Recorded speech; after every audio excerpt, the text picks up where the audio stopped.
আসসালামু আলাইকুম। এবার সরাসরি রাজনৈতিক বক্তব্য রাখলেন ডক্টর প্রফেসর ইউনূস।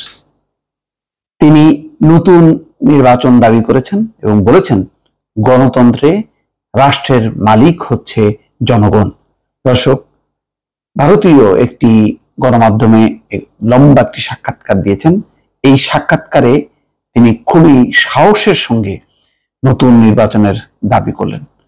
দর্শক, আমার ধারণা যে কোনো বিরোধী দল এখন পর্যন্ত নতুন নির্বাচনের দাবি করার সাহস পায়নি বা দাবি করার মতন পরিবেশ তৈরি হয়নি, ফলে দাবিও করেনি। কিন্তু ডক্টর মোহাম্মদ ইউনূস দেশের উদ্ভূত সমস্যা এবং পরিস্থিতি বিবেচনা করে তিনি এই দাবিটি করলেন।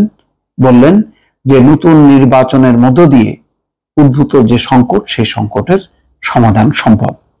মানবজমিনে এই রিপোর্টটি, সেখানে বলা হচ্ছে বাংলাদেশে উদ্ভূত সমস্যা সমাধানে একটি নতুন নির্বাচন দাবি করেছেন শান্তিতে নোবেল পুরস্কার বিজয়ী বাংলাদেশ প্রফেসর ডক্টর মোহাম্মদ ইউনূস। বলেছেন গণতন্ত্রের সব সমস্যার সমাধান দিতে পারে একটি প্রকৃত, অবাধ ও সুষ্ঠু নির্বাচন। এটা সত্য।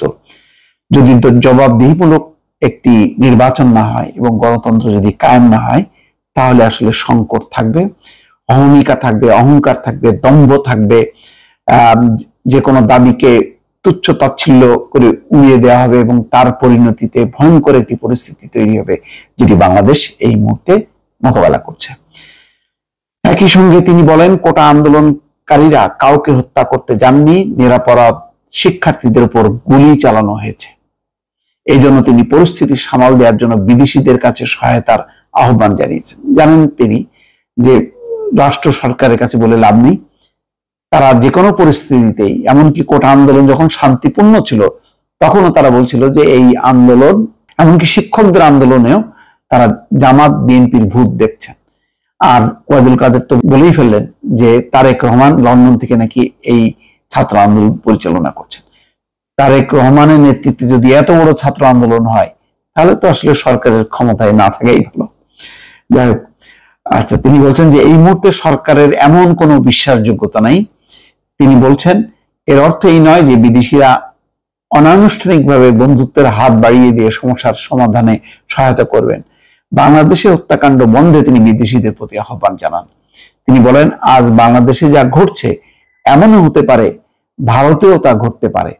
যদি আপনি এখন কথা না বলেন, তাহলে এই দিনকে আপনি ভারত, নেপাল, পাকিস্তান বা সার্কভুক্ত অন্য দেশগুলোর খুব কাছে নিয়ে যাচ্ছেন।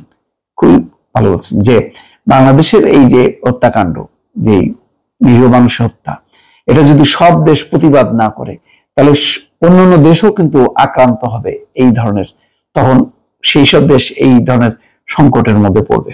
প্রভাবশালী দা হিন্দুকে দেয়া দীর্ঘ সাক্ষাৎকারে ডক্টর মোহাম্মদ ইউনূস এসব কথা বলেন। তিনি অলিম্পিক গেমসের স্পেশাল গেস্ট হিসেবে বর্তমানে প্যারিসে অবস্থান করছেন। সেখানে সাক্ষাৎকারটি নেন সাংবাদিক সুহাসিনী হায়দার। দর্শক, এই হচ্ছে লম্বা বক্তব্য।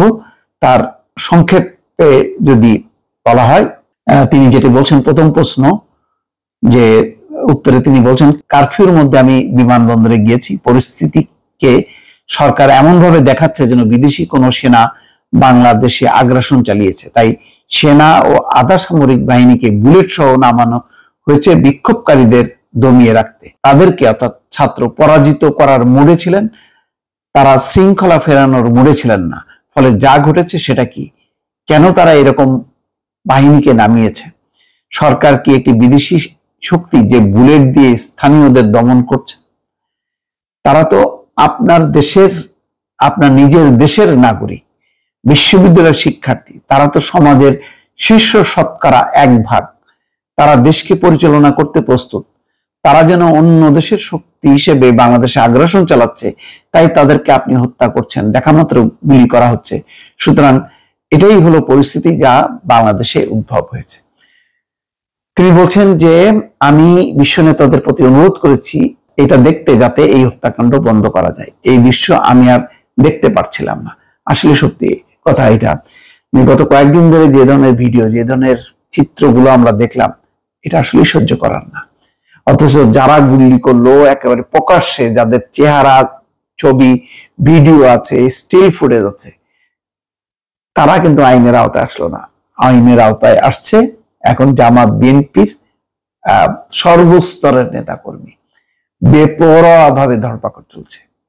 সুতরাং ডক্টর ইউনূসের এই নতুন দাবি, নতুন নির্বাচনের দাবি নিঃসন্দেহে রাজনীতি এবং কূটনীতিতে একটি নতুন আলোচনার জন্ম দেবে।